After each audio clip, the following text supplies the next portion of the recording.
আসসালামু আলাইকুম। সবাই কেমন আছেন? আশা করি সবাই সুস্থ আছেন, ভালো আছেন। আলহামদুলিল্লাহ আমি আছি ভালো।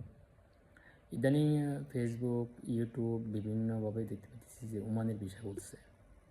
এইভাবে বলে অনেকে প্রতারণা করতেছে, প্রতারিত করতেছে। দেখেন, আমি নিজে একজন ওমান প্রবাসী। তো আমার সবসময় মার্কেটের বিভিন্ন লোকের সাথে, অফিসের সাথে আমার যোগাযোগ আছে।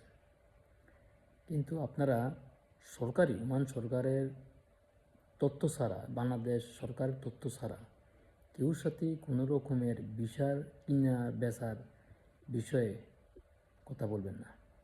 কেননা ওমানের ভিসা এখন খুলে নাই, তবে একটা সংকেত দিয়েছে যে 2 মাস, 2.5 মাস বা এর ভিতরে খুলতে পারে, তাও নিশ্চিত নয়।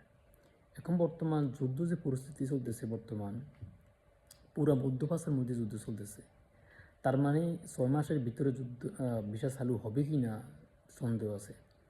অতএব যারা দেশে আছেন, অনেক বেকার যুবক, বিভিন্নভাবে ঋণগ্রস্ত, মানে আসার জন্য আগ্রহী, খবরদার ভাই, কেউর সাথে কোনো রকমের লেনদেন করবেন না, ভিসা সংক্রান্ত আলাপ করবেন না।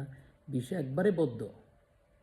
ভিসা যখন খুলবে তখন বাংলাদেশ সরকার নিজে বিভিন্ন টিভি চ্যানেলের মাধ্যমে খবরটা পাবেন, একবারে সরাসরি পাবেন। এবং কি বাংলাদেশ এম্বাসি থেকে খবর দেবে, ওমান সরকার থেকে খবর দেবে। ঠিক আছে?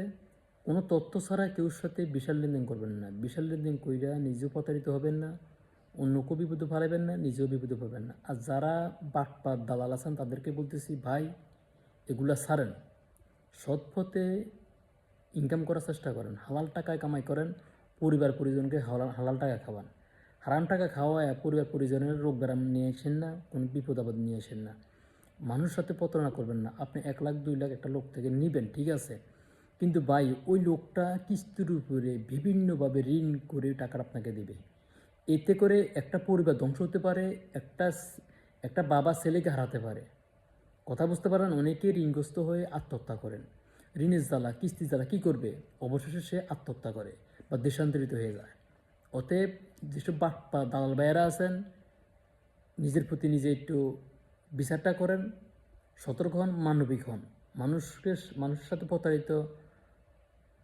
প্রতারণা করবেন না, প্রতারিত নিজেও হবেন না। আপনি কোনোভাবে যদি আপনি যদি কেউ সাথে প্রতারণা করেন বা এই সালে আপনি যদি কোনো ধরা খান, দেশে যান, তখন ভাই পিঠের চামড়া রাখবে না। দেশের জনগণ খুবই সচেতন, জনগণের দৃষ্টি আকর্ষণ করছি, এবং কি বাংলাদেশ সরকারের প্রতি দৃষ্টি আকর্ষণ করছি। আপনারা এই বিষয়টি জনগণকে সতর্ক করেন। ওমানের ভিসা কোনো মতেই চালু হবে না। ঠিক আছে? ভালো থাকবেন। আসসালামু আলাইকুম।